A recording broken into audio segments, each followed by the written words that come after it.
Hello friend, तो आपके सामने लेकर आ गए हैं लेक्चर नंबर 6 इरिगेशन इंजीनियरिंग का। और इसमें हम बात करने वाले हैं कुछ इंपॉर्टेंट टर्म और उससे रिलेटेड कुछ न्यूमेरिकल। ठीक है, तो बात करते हैं यहाँ पर। देखिए, फील्ड कैपेसिटी से रिलेटेड यहाँ पे बात कर रहे हैं, जिसको हम इंडिकेट करते हैं किससे, जिसको हम एफ सी से इंडिकेट करते हैं। अब ये होता क्या है, इसका फॉर्मूला भी यहाँ पे लिखा हुआ है। It is the ratio of weight of water is the same volume of soil divided by weight of same volume of dry soil. अभी इसको जब इसका न्यूमेरिकल करोगे ना तो काफी अच्छे से समझ में आएगा। अभी के लिए तो फिलहाल ये जो रेशियो आपको सामने दिया हुआ है उसको आप देखिए, बाकी चीजें आपको धीरे धीरे आपको समझ में आने लग जाएगी। सबसे पहले तो इसके बारे में पहले भी जिक्र हुआ था, इस बार फिर से एक बार और बता देता हूँ क्या है रेशियो में। It is the ratio, it is the moisture content, it is the moisture content of the soil after free drainage, free drainage मतलब ग्रेविटी वाटर में चला जाता है कुछ water. Drainage has taken place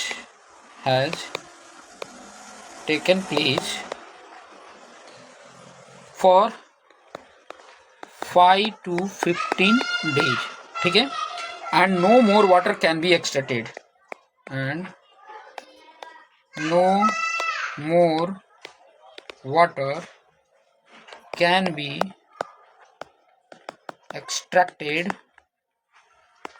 by gravitational force।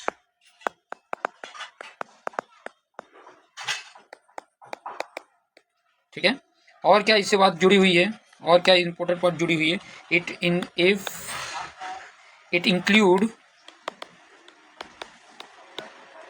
hygroscopic water,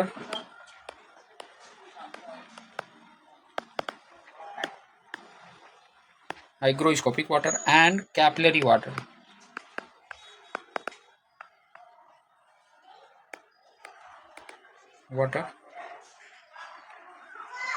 it is expressed, इसको किस में express करते हैं, इन परसेंटेज। किस में करते हैं, परसेंटेज में।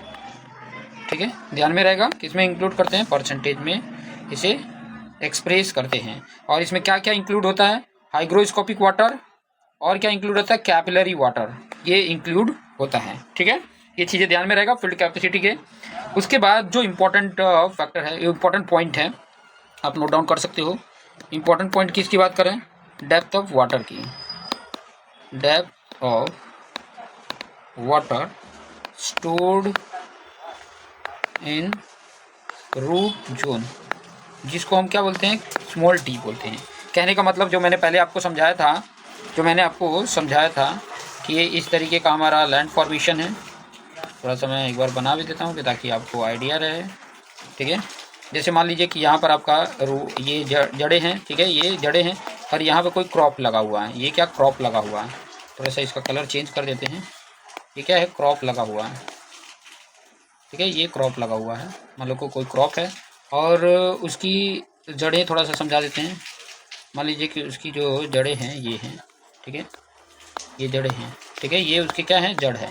ओके, अब इसमें हम क्या कर देते हैं, वाटर देते हैं। तो वाटर कुछ इस तरीके से यहाँ तक आपका आ जाता है। वाटर इसके जो भी पोर्स होते हैं उसमें आ जाता है, सॉइल के पोर्स में आ जाता है। अब जब ये आ जाता है तो ये वाला जहाँ तक जो वाटर आ रहा है, ठीक है, इसको डी बोलते हैं, depth of water store in root zone. और मैंने आपको बोला था कि ये अगर वाटर को मैं अगर यहाँ पर निकाल रहा हूँ, ठीक है, यहाँ पर मैंने निकाल लिया। ठीक है, मान लीजिए ये कि कोई बर्तन है, ठीक है, या कोई चीज़ है जिसमें हमने क्या कर दिया है, निकाल दिया है। ठीक है, जिसमें हमने क्या किया, निकाला है। ठीक है, अब इसमें हमने क्या किया, वाटर को इसमें निकाल रहे हैं। ठीक है, पानी को हमने क्या किया, निकाला। अब इसमें ये जो वाटर है इसको हमने यहाँ पर कितना वाटर दिया, ये मान लो इधर ही से अगर वाटर दिया है तो इतना पानी तो खर्च हुआ। यही वाटर अगर मैंने यहाँ पर दे दिया पूरा root depth of root zone तक, तो यही वाटर तो इसमें गया है, ये इधर गया है, समझ लो। ठीक है, या यही वाटर को इधर लेकर आए। अभी ये वाटर की अगर मैं बात करूँ तो ये जो होता है, ये इसको DW बोलते हैं। अगर मान लो इसका एरिया A हो, ये A एरिया का हो, तो ये जो DW है, ठीक है, इसको बोले, ये वाटर का डेप्थ ऑफ वाटर बोल सकते हो, ये depth of water root zone है, ये डेप्थ ऑफ वाटर बोल सकते हैं। इसमें डी क्या है अभी लिखे थे, क्या है डेप्थ ऑफ रूट जोन, इसको बोलते हैं डेप्थ ऑफ रूट जोन, ये रूट जोन तक जोड़ है। तो इसका मतलब क्या हुआ, depth up to which root plant extend, ठीक है, ये होता है। अब इसमें जो गैमा डी है ये आपको पता है ड्राई यूनिट वेट है, सॉइल में अगर आप पढ़े हैं तो आपको आइडिया होगा, dry unit weight of soil है, ठीक है। और गैमा डब्ल्यू क्या होता है, यूनिट वेट ऑफ वाटर होता है, यूनिट वेट ऑफ वाटर होता है। अगर आप सॉइल नहीं पढ़े हैं तो फिर से मैं उसको डिटेल में पढ़ाने ही वाला हूँ, ठीक है। सारी जितने भी सब्जेक्ट हैं उसको डिटेल में मैं एक्सप्लेन करके बताऊंगा, A to Z सब्जेक्ट, ठीक है, कि ताकि आपकी अच्छे से तैयारी हो सके। क्लियर, ये पॉइंट समझ में आया। अब हम बात करने वाले हैं कि जो रिप्रेजेंटेशन है FC का किस टर्म में, DW के टर्म में। इस टर्म में FC को मैं रिप्रेजेंट करने वाला हूँ, DW के टर्म में FC को रिप्रेजेंट करने वाला हूँ। तो मैं यहाँ पे लिख लेता हूँ, पहले तो क्या लिखूंगा, representation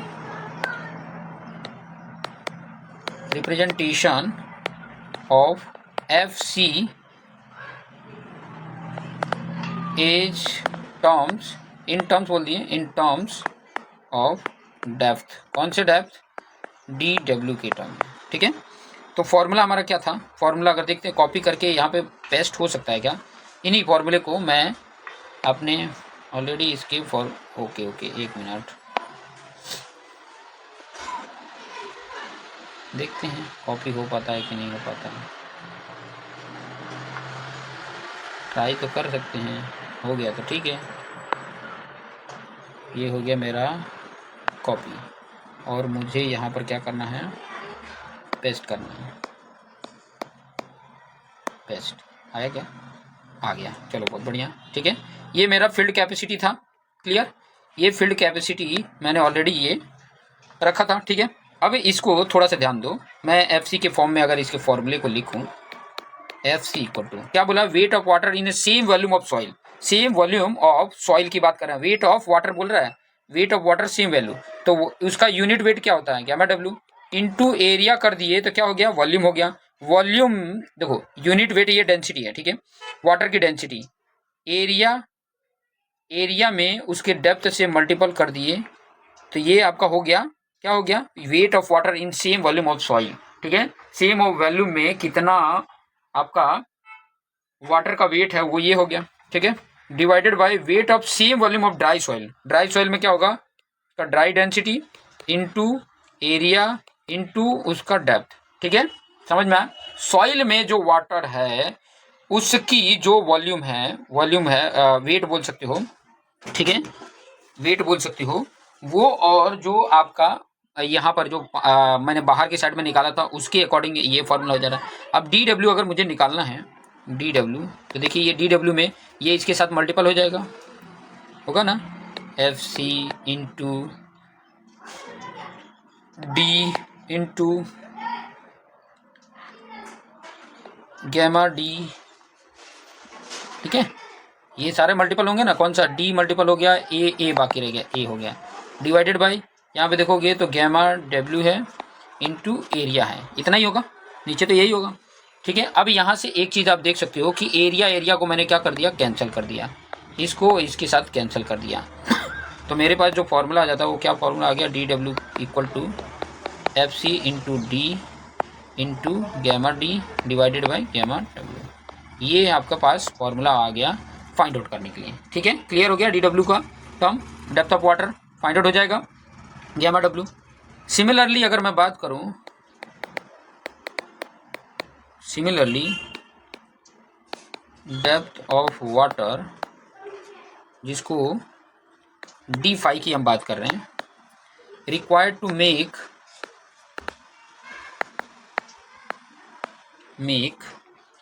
to make moisture content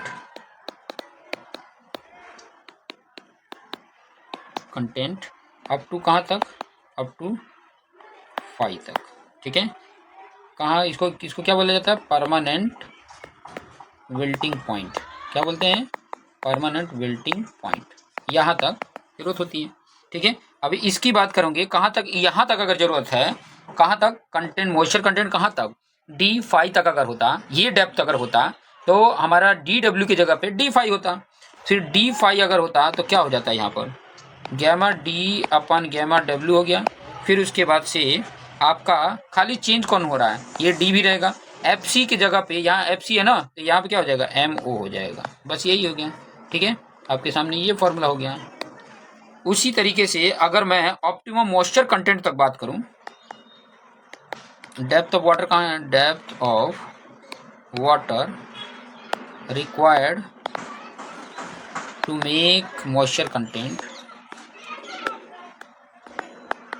moisture content up to कहाँ पे, up to optimum moisture content तक अगर है,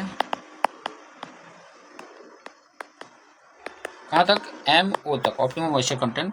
तो मेरा जो ये होगा ऑप्टिमम मॉइस्चर कंटेंट का डेप्थ जो होगा वो gamma D upon gamma W तो है ही है, स्मॉल d भी है, F यहाँ पर क्या हो जाएगा, यहाँ पर थोड़ा सा गलती कर दी, D5 था ना, तो हमने यहाँ पे 5 लेना था, क्या लेना था, यहाँ पर 5 होता है। अब मैं DM ले रहा हूँ, DMO मॉइस्चर कंटेंट ले रहा हूँ, तो यहाँ पर ऑप्टिमम मॉइस्चर कंटेंट, ये आपका फॉर्मूला हो गया। ठीक है, तो सभी का फॉर्मूला आपने देख लिया, ये फॉर्मूले आप सभी का देख रहे हो FC के फॉर्म में, ये FC के फॉर्म में, FC तो लिखा ही नहीं, क्या लिख दिया भाई, हाँ लिखा है, थोड़ा आगे पीछे, इसको भी मैं उसी फॉर्म में लिख लेता हूँ, जैसे नीचे के फॉर्म में लिखा हो ना, उसी तरीके से इसको भी मैं लिख लेता हूँ ताकि बेटर तरीके से पता चले। ठीक है, क्या लिखूँ मैं, gamma D upon gamma W into small d into FC, तो ताकि बेटर तरीके से हमें समझ में आए। क्लियर, समझ में आ रहा है। FC के लिए हम FC लिख रहे थे, जिसको डेप्थ ऑफ वाटर बोल रहे थे, DW, फिर बाद में D5 ले रहे हैं तो 5 लिखें, DMO ले रहे हैं तो MO लिखें। क्लियर, आइडिया मिल गया। अब एक और चीज़ें यहाँ पर समझिए, जो चीज़ें हम समझाना चाह रहे थे, जैसे मैं आपको डायग्राम बना के बता देता हूँ कि ताकि और अच्छे से आइडिया मिले। हमने ये डायग्राम बनाया, क्लियर, ओके, हाँ ये डायग्राम बनाया, कहाँ तक चले गए भैया, कौन बोला जाने के लिए इतना नीचे,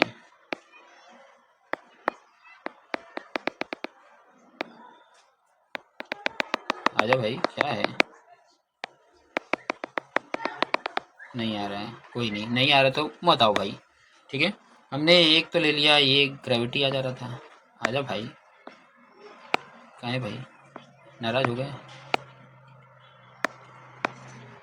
चलो कोई नहीं, नाराज हो गए तो ठीक है, चल नहीं रहा है मतलब क्या हो गया भाई, प्रॉब्लम हो गया क्या, कुछ दिक्कत आ गई, चलो वो तो आती रहती है, आ जाओ भाई,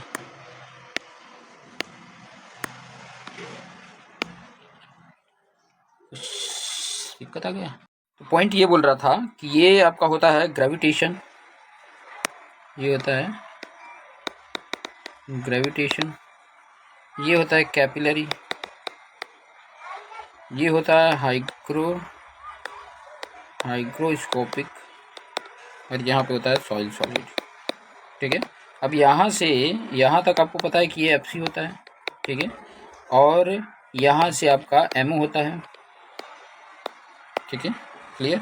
अभी ये जो होता है ना, ये वाला जो, इसी को बोला जाता है DW। ठीक है, इसका मतलब क्या होता है, इसकी अगर बात करें DW की, इसकी अगर मैं यहाँ पे बात करूँ, क्या है ये, depth of water required to make moisture content to reach from optimum moisture content to filled capacity। Clear, इसका मतलब क्या हो गया, DW डैश की बात करें, इसका मतलब FC तक का depth of water minus optimum moisture content तक का डेप्थ ऑफ वाटर। अब इसका जो FC तक का है वो gamma D upon gamma W into D into FC होता था, और इसका gamma D upon gamma W depth into moisture content तक होता था। अब अगर इसको फाइंड आउट किया जाए तो gamma D upon gamma W ये तो कॉमन हो गया, इंटू D भी कॉमन हो गया, बचा क्या, FC माइनस, यही हो रहा है DW डैश का फॉर्मूला। तो आइडिया मिल गया, क्लियर हो गया। ठीक है, तो ये आपका कौन सा होता है, डेप्थ ऑफ वाटर, कौन सा depth of water required to make moisture content to reach from MO to FC। ठीक है, MO से FC तक पहुंचने के जो कंटेंट है वो। कहने का मतलब अब मैं अब थोड़ा सा बेसिक तरीके से आपको समझा दूं, थोड़ा ग्राफ बना के समझा दूं ताकि आपको आइडिया मिल जाए। ग्राफ मैं यहाँ पर चलो ये ले लेता हूँ ताकि आपको अच्छे से समझ में आ सके। ठीक है, क्लियर। अब यहाँ पर थोड़ा सा पॉइंट को समझिए। देखिए यहाँ पर आपका जो है वो क्या है, फाई है, परमानेंट विल्टिंग पॉइंट। अब ये किसके किसके बीच में है वो मुझे थोड़ा बताना था, मैं पहले बता देता हूँ। ये है आपका टाइम, और टाइम किस में, डेज में। ठीक है, और ये है आपका moisture content.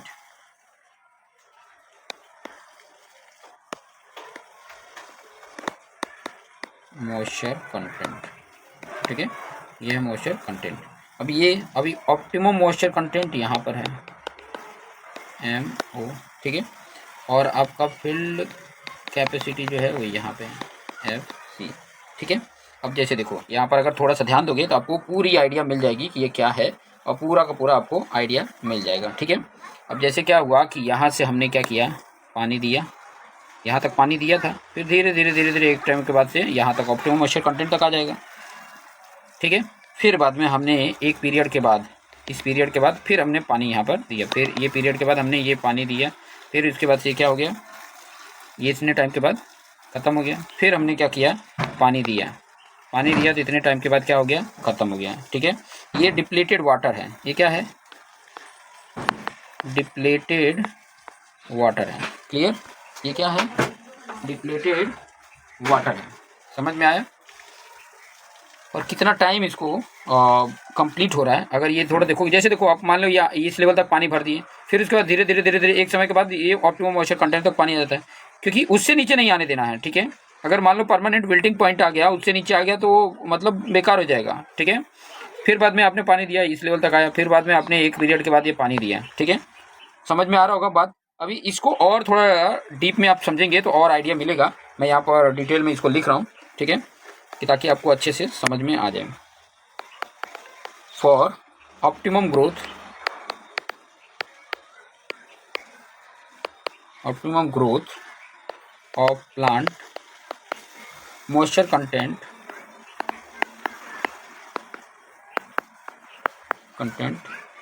is allowed to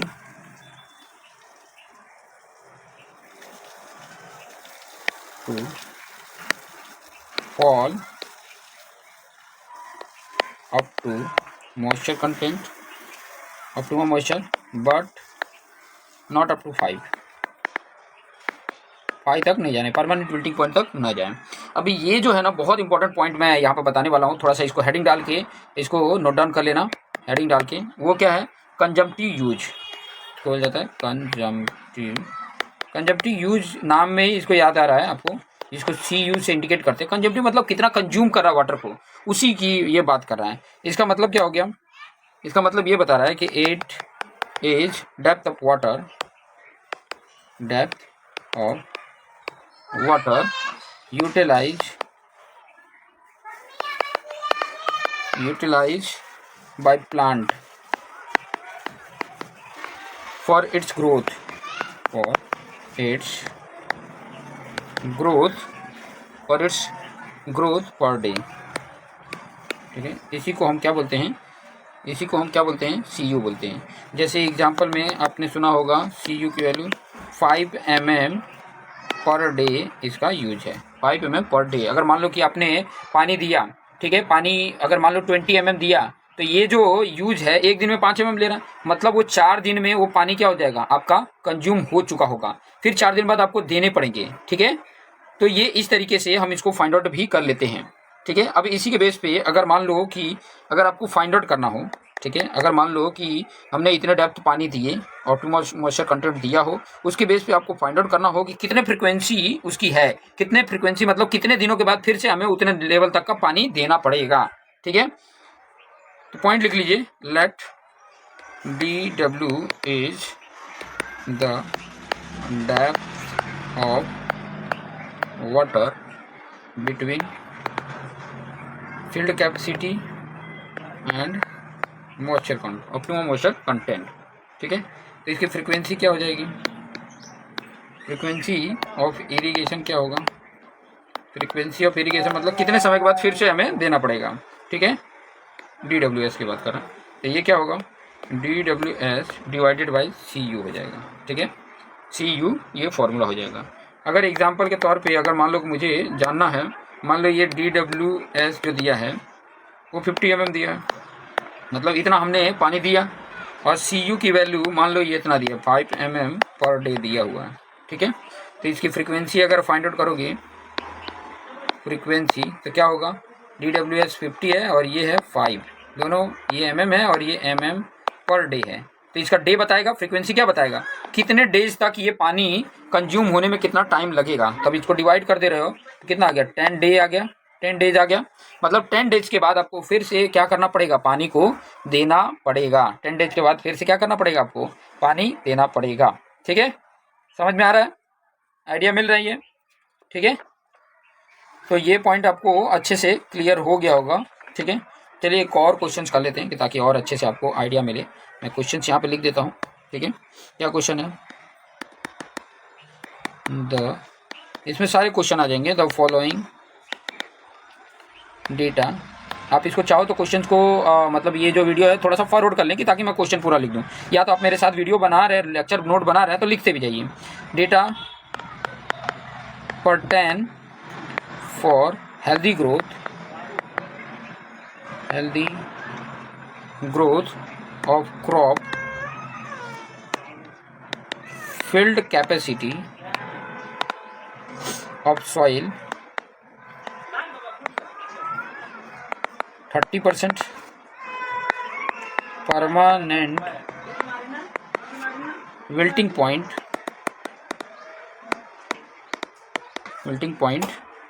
11%, dry density of soil 1300 kg per meter cube,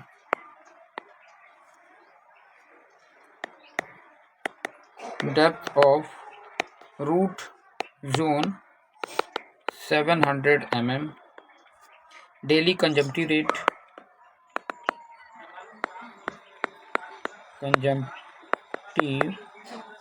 use बोलो या रेट बोलो of water 12 mm, for healthy growth moisture content, for healthy growth moisture content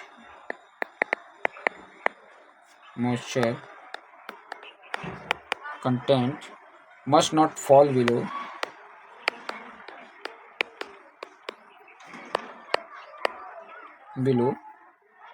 25% of moisture having capacity between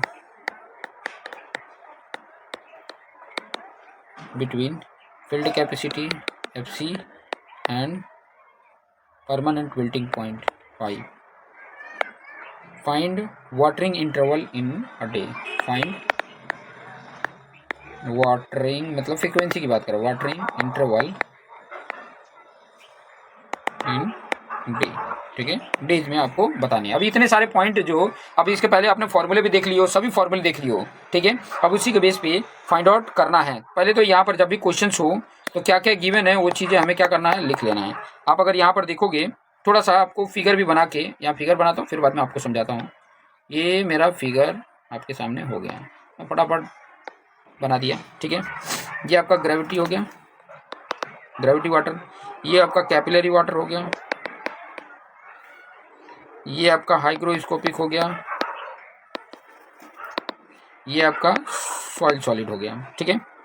आप अगर थोड़ा सा ध्यान देंगे तो यहाँ से लेकर यहाँ तक कैपिलरी तक कितना दिया FC 30% दिया, ठीक है।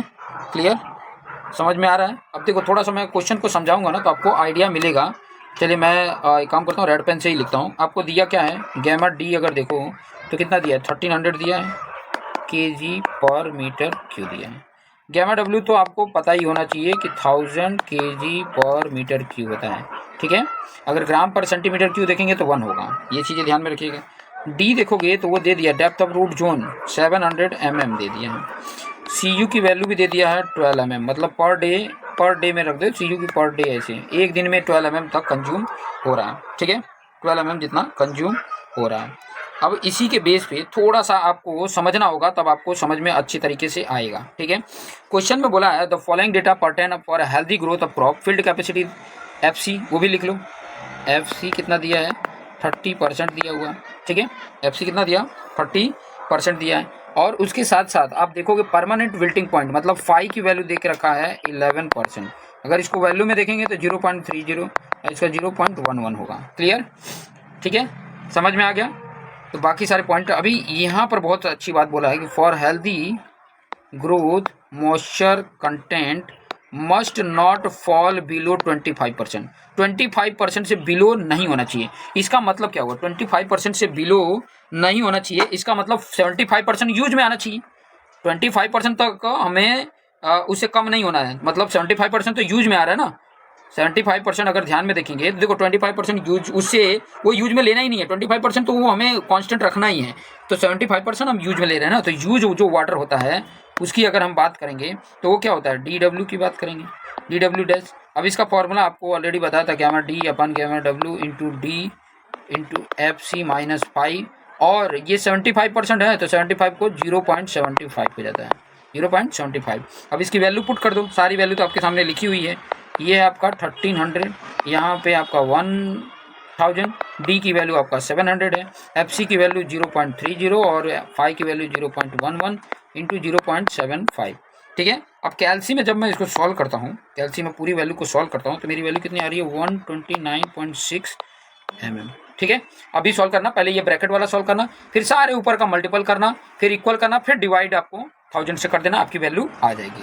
क्लियर, चलिए ये तो पता चल गया, जो पॉइंट करना पता करना था DWH ये पता चल गया। चलो अब उसके बाद हमें क्या फाइंड आउट करना है, फ्रीक्वेंसी पता करना है ना, बोला है ना find watering interval in a day. तो फ्रीक्वेंसी के देखोगे तो क्या फॉर्मूला था, DWH अपॉन CU, यही होता है। अब DWH अभी हमने फाइंड आउट किया 129.6 और ये है 12, जब डिवाइड करते हैं तो आ जाता है 10.8 डेज अप्रॉक्सीमेट। अगर इसको हम माने तो ये 11 डेज हो जाता है, ठीक है। मान लीजिए कि ये 0.8 ज़्यादा हो रहा है तो अप्रॉक्सीमेट 10 ही माने, कम मान के चलिए कि 10 डेज पे हमें क्या कर देना है, पानी दे ही देना है, ठीक है। 10 डेज के बाद हमें क्या है, वाटरिंग कर देना है, जिससे कि प्लांट को कोई दिक्कत ना दे, ठीक है। बात पता चल गई। तो इस तरीके से हम इसको फाइंड आउट कर सकते हैं, इसमें कोई भी प्रॉब्लम नहीं आएगा।